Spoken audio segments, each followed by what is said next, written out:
பகுதியில் சிங்கள குடியேற்றத்தை நிறுத்தி உடனே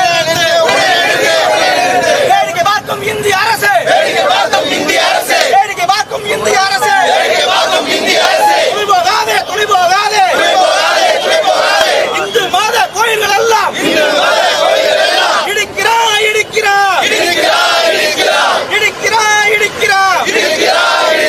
புத்த மத கோயில்களை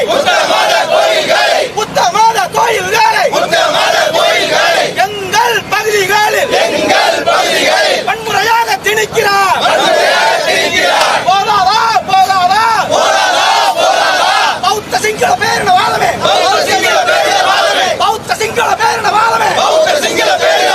கருப்பு ஜூலை போதாதா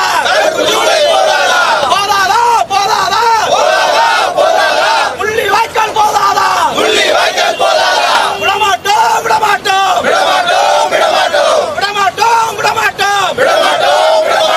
தமிழர் பகுதியை நிற்குமாறை ஓய மாட்டோம். போராட்டம் இது போராட்டம்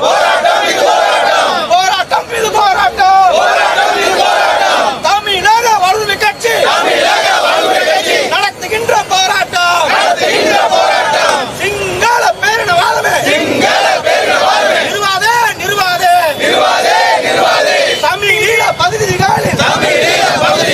தமிழீழ பகுதிகளில் புத்த அதிகாரிகளை நிறுவாதே.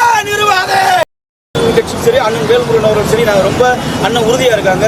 நாங்கள் இத்தனை லட்சம் கிட்டத்தட்ட 3 லட்சம் பொதுமக்களுடைய தமிழீழ மக்களுடைய அந்த சாவு 50,000 மாவீரர்களுடைய அந்த அர்ப்பணிப்பு மிக்க போராட்டம் நாங்கள் எதையுமே மறக்கலை. வீடை நேற்ற துணிபணியும் போராட்டம், அதற்கு பிற்பாடு இங்கே இறுதிப் போரிலே இசைப்பிரியாவோட அந்த சாவு, பாலச்சந்திரனுடைய சாவு, 1.5 லட்சம் மக்கள் ஓரிரு நாட்களிலே மொத்தமாய் கொல்லப்பட்டு ஈடில்லாத எங்களுடைய போராட்டம் முடித்து வைக்கப்பட்டது உலக நாடுகளாலும் சிங்கள பேரினவாதத்தால். அதனால ஒருபோதும் நாங்கள் அதை மறக்கவும் மாட்டோம், மன்னிக்கவும் மாட்டோம். அதனால எங்களை பொறுத்த வரைக்கும் தமிழக வாழ்வு கட்சியினுடைய தமிழிலுமே இறுதி தீர்வு அதில் நாங்கள் உறுதியாக இருக்கோம். அதை நாங்கள் அதுக்கான வேலைகளை தமிழக வாழ்வு கட்சியினுடைய தலைவர் அண்ணன் வேல்முருகன் அவர்கள் தொடர்ச்சியாக உலக நாடுகளுக்கெல்லாம் பயணித்து ஆதரவாளர்கள் திரட்டி நாங்கள் தொடர்ச்சியாக செய்வோம்.